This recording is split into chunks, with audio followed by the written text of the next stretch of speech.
nyine murabizi ko nyine hari ukuntu abantu cyangwa se umuryango ufata nk'umunsi wose ukajya kuwumara mu ishyamba, bakajya gusura ishyamba. Ibyo ni ibintu muzi.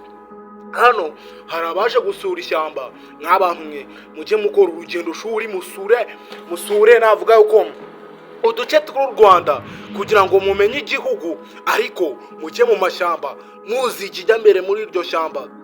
Tugatangiriye hano, arabaje mu ishyamba bari gukata udutunguru, urabona bafiritije, bakataje, bashyizeho ku ziko, bari kugenda bahindura uko barakwereka uko bari hano mu ishyamba. Barakwereka hano hari akana kari hano hakuno kakuruye amatwi, dore biri mu ishyamba, baje mu ishyamba.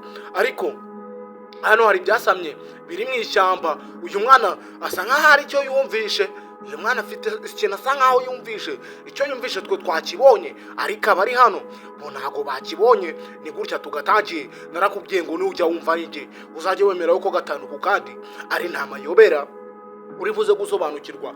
Nk'abantu mwe mujye mugerageza, mujye musura igihugu mujye mugerageza musura igihugu, musura u Rwanda. Nubwo mwe ntameze neza, ndi muri kumva akantu k'akagripe kagakorora, ndizera muri buze gusobanukirwa. Uyu mubyeyi yahise atuma uyu mukobwa kujya kuvoma. Nyine murabizi hari ukuntu abantu baba baje mu ishyamba, noneho ikibazo kikaba icy'amazi. Batumye uyu mukobwa, uyu mudamu utetse kano kana mwabonye dutangira, kagize happy birthday, kagize isabukuru y'amavuko kuko kujuje imyaka 3. Baza hano mu ishyamba baravuga ati tugomba kubwira congratulation. Barakwereka uko bari mu ishyamba, uko bara nk'uko uyu mukobwa ari kuza kuvoma. Twe twabibonye, hari ibiri mu ishyamba. Ibiri mu ishyamba ni intare. Intare nawe urabizi, intare nicyo gisimba gikanganye mu ishyamba. Murabizi impamvu banahari, murabizi iyi ntare iri mu ishyamba. Inyoni, reka mbabwire gato ku ntare. Iyi ntare iri mu ishyamba, ubusimba buno bunyamaswa butoya burahunga. Inyoni, inkwavu, namwe murabizi kuko ni umwami w'ishyamba ku ntare. Umukobwa waje kuvoma, mwibuke mu mashyamba nk'aya nyine ntabwo haba harimo robine, usibye wenda kugenda ukaba wadaha. Aya mashyamba ntabwo aba arimo ibintu by'amarobine. Umukobwa aje kuvoma. Nibyo nagusobanuriraga, intare ni inyamaswa ikanganye.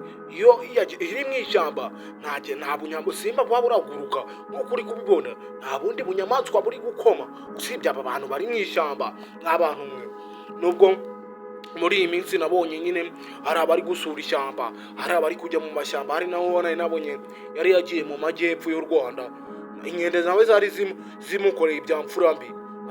Namwe muzajye mujya mu mashyamba mufitiye amakuru. Barakwereka uko yaje kudaha, hari kirimo kiramedita. Ni ya ntare arimo irakurura. Uyu yaje kudaha, ntagazi nyine ikijya mbere muri rino shyamba, ntagazi wagwana, ntagazi ibibera muri rino shyamba. Yaraje aroza nyine, bamutumye amazi, bari gukaranga kugira ngo uriya mwana nyine akomeze aryoherwe n'umunsi we w'isabukuru y'amavuko kuko yujuje imyaka 3. Bagiye kumufiritiriza, bamukubitiraho agafiriti, noneho bateka utuntu tw'utuboga. Namwe murabyumva ukuntu ubundi bikomeze kugenda neza, umwana akomeze kwishima. Murabizi hari abazana amakato, bose ko babigenza. Ubwo bo bashatse kubikora, babikoreye umwana nyine, babikora ari kubireba ku buryo nazabikora. Ariko barakwereka muri rino shyamba hari kirimo kirumva ikintu, hari kirimo kikanga. Uyu mukobwa we, navuga ko uyu mukobwa ntaga yazi biri kujya mbere, ntagazi ibiri muri rino shyamba. Bapfuye kuza. Nk'abantu mwe muke mwinjira mu mashyamba nk'aya mwashishoje, cyangwa se mwinjire muri aya mashyamba mwamenye amakuru y'ishyamba. Uyu nguyu avuye kuvoma n'indobori, avuye kuyadaha. Navuga ko atavuye kuri robine, ariko nyine bari bamutumye ngo nazane bateke nyine, bavuye kuva kare mu ishyamba. Umukobwa akigera hano, undebere wa mukobwa nyine. Uyu mukobwa yageze hano arikanga nakubwiye hari ibyo wumva ukikanga. Yageze hano atangira gukurura amatwi neza, ati nta kintu byo kumva mu ishyamba da. Wibuke mu ishyamba hari kirimo, yarahindukiye. Mu ishyamba hari kirimo cyamubase, cyamukubise ijisho. Uyu nguyu ntacyo yari yabona. Reba, yakanuye amaso ati iryo jwi ruri gutontoma, ati iryo jwi ni iry'iki? Nawe ushobora kumva amajwi ukava ku bintu uko yari araho hari icyamuvizi, hari icyamurebye, hari icyamushyize muri jomeri, sinzi ese ari buhave biri bugende bite? Ni gutyo ndebera, ni gutyo cyamwatatse, ni gutyo cyamwambaye. Hano baracyatetse, baracyafiritije. Uwo batumye amazi ibimubayeho murabibonye, uwo batumye amazi nk'uko mubibonye, uwo batumye amazi nyine ni kuri yabigenze. Uyu nguyu yaravuze ati reka nkomeze, ati mwana wanjye turi kubireba neza, turi murareba uburyo ndi kugenda mbikora, ati kundi kubikora nawe niko uzabikora, wabaye mukuru ati niko uzabikora, ati niko uzagenda ubikora. Urebe uyu mubyeyi ari kwerekera umwana we nubwo agiye kumwifuriza isabukuru nziza y'amavuko, uburyo azajya nyine aracuma, azajya arateka, ati ibi ntabwo babivanga, ati usuka avanga amasaka n'amasakaramentu. Nyine murabizi ababyeyi baba bari gusobanurira abana. Uyu nguyu yahise avuga ati ariko wa wundi igihe yagendeye na n'ubu ntabwo yari yaza, ati iminota yose ishize kunzi ko ahantu tudaha amazi cyangwa se aho abantu bakura amazi muri rino shyamba ari hafi. Uriya we yagiye mahera, ati uriya yagiye mu biki, ati yasize abwiye bano, ati reka njye kureba wa wundi wagiye mbere. Murabizi wa mukobwa niwe wagiye mbere, icyamwatatse mwakibonye, uburyo byagenze mwabibonye. Hagiye undi ngagiye kuzana wa wundi nyine wari wagiye mbere ufite ikidobori, agiye kuzana amazi, babwiye ati zana amazi duteka utuntu tw'uboga noneho tuhite dukaranga agafiriti umwana akomeze yishime. Uyu yaje, urabona yuko yaje yigira imbere, ariko mu kwigira imbere kwe ari kugenda yibaza ati umuntu twohereje kuva kare, ati umuntu nawe urabizi nyine hari ahantu, hari ukuntu ugenda ukabarira ahantu iminota ukavuga ati ngerekeranyije uyu muntu yari ntabwo iminota 5 yari kurenga ataje, ukabona nyine ni na byiza yuko nyine niba umuntu wenda ataje nyuma y'iminota 5 ujya kureba ese byagenze bite, ni iki cyagiye imbere, ese ni iyihe mpamvu. Uyu yaje ari gutera ibyiyumviro ati uyu muntu ukobwa ati igihe yagendeye ati yaba ari hehe. Yageze hano ngaha atangira kwibaza ati se uyu mukobwa koko usibye wenda gutinda cyangwa se kurangara su yaba yahuye n'ibikira. Yatangiye guhamagara ati Ana, uko yagahamagaye cya kindi cyamushwanyaguje kiri hano, kiri kubobina, cyashyize muri jomeri, kiri gushyira kuri ekeri. Uyu nguyu yarebye imbere areba ya ndobori yajyanye kuvoma, areba nyine cya kintu cy'ikidobo wa mukobwa yari yajyanye kuvoma. Undi aravuga ati ntibibaho, ntibishoboka. Akigera imbere hano yasanze ya ndobori nyine ku babibonye cyamwatatse, intare yamwatatse, bigenda kwa kundi. Uyu nguyu yaraje arareba ati se bibaho, ati uyu mukobwa byagenze bite? Uko ari aho nawe hari iri kumureba, iri kumuvizira. Ese wari buhace, ari buhagende? N'abantu mujye mugenda mu ishyamba muzi ese ati iryo shyamba rifurumye rite, ati iryo shyamba rimeze rite. Uyu nguyu yakomeje kwikanga ati uyu yataye indobo ajyana iki? Nawe ni bimwe bintu wakwibaza.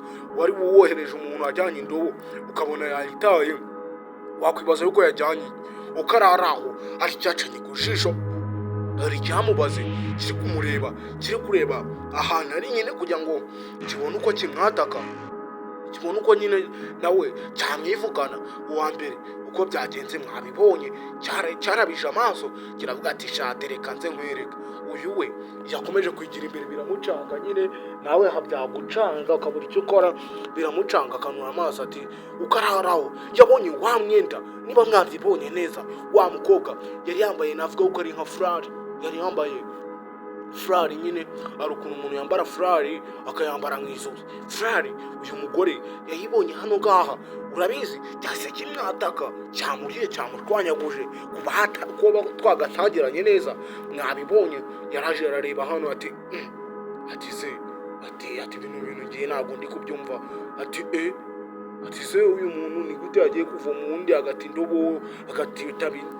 indobori, noneho yarangiza agata n'isharupe yari yiteze. Uyu nguyu undebere hari icyamurebye, hari icyamucunze uko araraho nawe yakomeje gutera intambwe.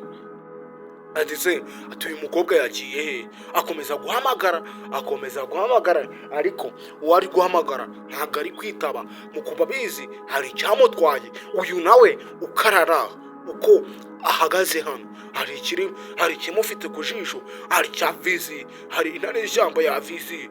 Uyu nguyu wibuke wa mukobwa kandi kimutwara we yarahagaze imbere hariya ku giti. Uyu nawe yakomeje kugenda nyine ahamagara tereko. Uyu mukobwa byagenze bite? nawe yatangiye kumva ijwi.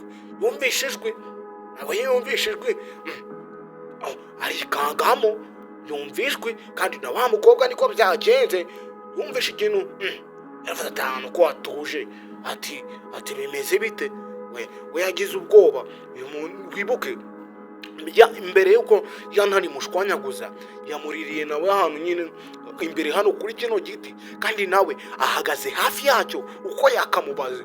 Wibuke wa wundi nawe yamubaze, imubarira kuri biriya biti iramubara, barakwereka yarahindukiye. So mbaze do reba mu guhindukira, sinzi niba wacika, sinzi niba wagenda. Dore icyo yabonye. Mujye mujya mu mashyamba mufite gahunda muzi ese iryo shyamba ubundi nasuye rimeze gute. Yararibonye kugenda aha ntago wagenda, kugenda ntago watirimuka, kugenda ntago byashoboka. Uko yararaho yagize ubwoba abura ubugenda. Aha se wowe wabyitwaramo ute? Bwiza ukuri rwose abyitwaramo usibye yenda Imana igira impuhwe. Aha wabigenza gute? Ese nawe kiri bwamutware biribya? Dore ni gutyo nawe byagenze. Aba bumvisha akantu k'akaruru, bumva akantu k'akaruru kavuga ati sibi ni ibiki kandi. Bumvishe nyine kiramwatatse kita kimushwanyaguza. Abangaba bumvisha induru bose barikanga, abari batetse bose barahagurutse bariruka. Ati ni ibiki bibaye? Si babiri bagiye, hagiye abandi babiri, hasigaye akana hano ngabo bahataye akana. Babiri baragiye, hasigaye akana. Untebere akana nako karahagurutse. Ese kagiye kubarya inyomeko? Kafashe n'igipupe gatangira kubarya inyomeko. Abangaba bumvisha harutaka, bumvisha haruvuza induru. Wama ndi uko bumvisha haruvuza induru. Babiri bagiye, ibyababayeho so mwabibonye kubo twagatangiranye mwabirebye. Abangaba nabo baje basakuza, bageze hano kuri bya biti. Undebere barahageze batangira guhamagara ati mama Ana atangiye gukomera. Wibuke iri shyamba ririmo ibyo nakubwira yuko harimo umwami w'ishyamba, kandi yakubonye ntabwo urisohoka. Ubwo iyo winjiye ntabwo usohoka. Batangiye guhamagara ati mama Ana. Wibuke basize akana, bari inyomeko, baje kureba babandi babiri ba mbere ibyababayeho mwabibonye. Abangaba bakomeje gukomera ati mama Ana. Wibuke hano harakana kahasigaye. Aka kana sinzi kiri kushomera. Dore ni yantare iri kujomera uyu mwana. Wibuke babandi babiri birukanse bumvisha hari induru ivuze, yo yahise kwepa iguca mu zindi nzira iragaruka. Akana karahagurutse gafite igipupe. Biragenda bite? Umwana we urabizi nyine iyo abonye ibintu by'ibisimba we azaraseka, azari kumva ntacyo bitwaye. Umwana uko yararaho bumvishe induru ivuga inyuma. Ni gutyo ngasoje. Mujye mu ishyamba muzi ibyo ari byo. Mujye mujya mu ishyamba mwashishoje. Ni gutyo ngasoje. Muze gukanda subscribe. Abari bagiye mu ishyamba bagiye mu gutembera, bagiye gukorera isabukuru umwana wabo. Ni gutyo bigenze, ni gutyo birangiye. Mujye mushaka amakuru mbere yuko mujya mu ishyamba, mutazahura n'ibibazo mwakoze kukareba. Nk'ibisanzwe ngenda bakunda.